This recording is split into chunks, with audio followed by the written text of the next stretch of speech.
All right, let's talk some Dodger baseball here with our buddy Blake Harris, our insider, who joins us every single week, normally on Thursdays at around 5:45, but because everything was crazy yesterday on remote and all the stuff with the Lombardi party, trophy party, all that stuff, and I wasn't around, we pushed Blake back. He's kind enough to join us today. So, Blake, thank you so much. Do you have are you even old enough to have seen La Bamba, or have you ever seen it? Young Guns, any of that resonate with you at all, or no? It resonates a little, but I do think that was just before my time. I think a couple years before. So I know of it, but if you were to ask me to explain La Bamba, you wouldn't get a great answer out of me. Fair enough. It's all good, but I just figured because I know that there's an age gap here between us, but I'm always curious. All right, so let's talk about the Dodgers real quick. What level of concern should we have about Clayton Kershaw? Because I'm a big believer of, clearly, the biggest predictor of future injury is past injury. And we're talking about 5 years' worth of injuries, and this is a guy who has been throwing 85 pitches max, okay, in his starts this season, and we already are dealing with an IL stint. What is your level of concern, first for him individually, and then for the overall starting rotation situation? Right, that's the whole thing with Clayton Kershaw this season. You know, they've been limiting his pitch count. Obviously, they took him out of that perfect game about a month ago because they wanted to, make sure he doesn't get injured. And what happens while they're being cautious with him?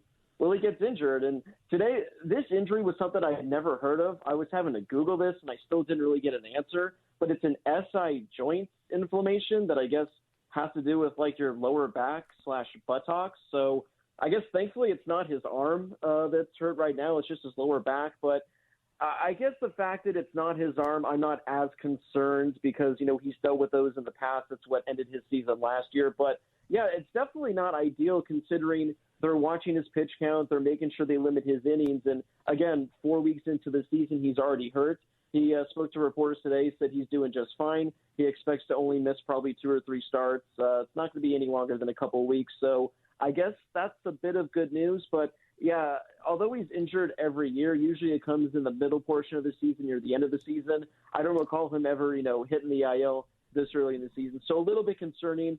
But, again, if it's his lower back, luckily I haven't reached that age yet where I have to deal with lower back issues, so I can't relate to him just yet. But hopefully it's just a couple weeks. Bro, I was just about to say, you have to Google SI joint. I got SI joint ads all over my Instagram feed constantly as to how to relieve pain in that, because that is definitely an old guy injury. But I appreciate you saying that. Let me ask you this question. How concerned are you about dropping these, well, rather, how concerned do you think Dodgers fans should be about dropping these series to relatively lowly teams? You got the Pirates, you had the Snakes, and, before that you had the Rockies. What do you think about sort of the expectations of this squad versus showing up in certain places and not being able to get a series win?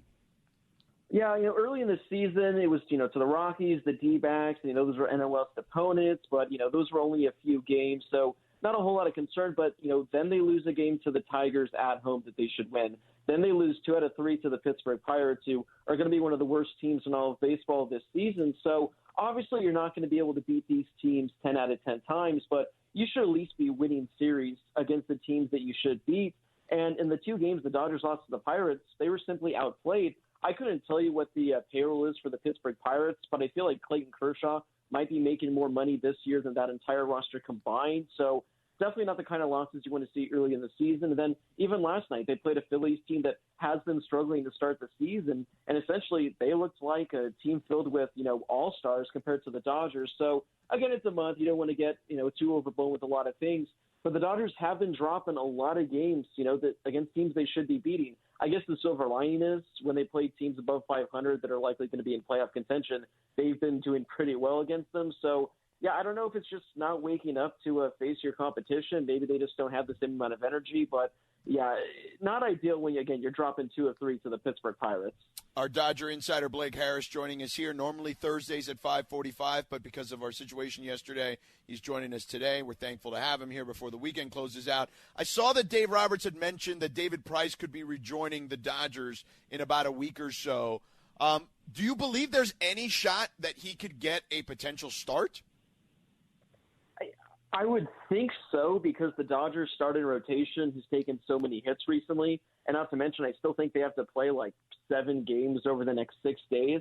But this whole David Price situation's been kind of weird. He was placed on the COVID IL about 3 weeks ago with COVID, and he's been COVID-free for about 2.5 weeks, and he's still on the COVID IL, and now they're saying, yeah, he might be ready to go next week. So not exactly certain what's going on with him. Hopefully he's able to throw 2 or 3 innings because, yeah, come next week, the Dodgers are desperately going to need some arms because now they're talking about having to call up guys from the minors that have never pitched in the big leagues. They're talking about adding guys from the AAA roster that haven't pitched in the big leagues in a couple of years. So there's going to be a lot of arms that we're going to be seeing from the Dodgers over the next week or so. And hopefully David Price is one of them because he's a guy you don't necessarily need him to throw, 5 or 6 scoreless innings.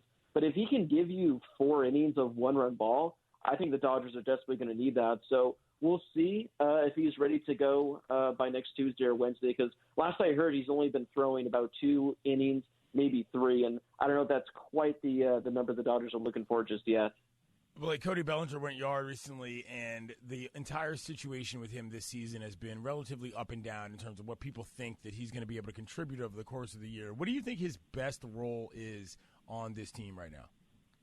I mean, I think his best role is just providing Gold Glove defense in center field. I mean, I've talked about this before, but I honestly think he's one of the best center fielders in all of baseball, and we've seen just how great he is with the glove, his speed. I mean, the balls that he's able to track down, most outfielders wouldn't be able to track those down. So I think he's already a huge plus for the Dodgers whenever he's out there in the outfield. And again, this is a guy that when things are clicking in the lineup, he's the 5th or 6th best hitter. Obviously, you want him to be hitting, above 200. He'll take the home runs every now and then. But as long as he's giving great at-bats and getting on base, again, he just has to be their 6th or 7th best hitter. But as long as he's healthy and in there every day and playing Gold Glove defense in center field, I think the Dodgers will take that every day. Blake Harris with us here. All right, before we let you go, our producer Laura told the story that apparently delivery drivers, whether it's packages or some of the food delivery services, they're getting a little lonely, is what we would say, in their vehicles. So just be careful when you order food these days. There may have been some frolicking going on near your packages, is what I'm saying. Yeah, I'm pretty much good to go when it comes to the food delivery service. But, yeah, after hearing some of these bits, I think I'm going to stay clear. I think I'm going to stay far, far away and make sure I avoid this as best as possible. Yeah. The segment is called What You Need to Know with Laura, so we wanted to make sure you needed to know. Yeah, you knew what you needed to know, So there you go. Blake, where can people find your work real quick? You guys can find me on Twitter at Blake Harris, TBLA, and you guys can also find me all my writing at blakeharris.substack.com. And I wanted to say one final thing, guys. I heard your tail end of the conversation earlier about eating hamburgers upside down. Mm-hmm.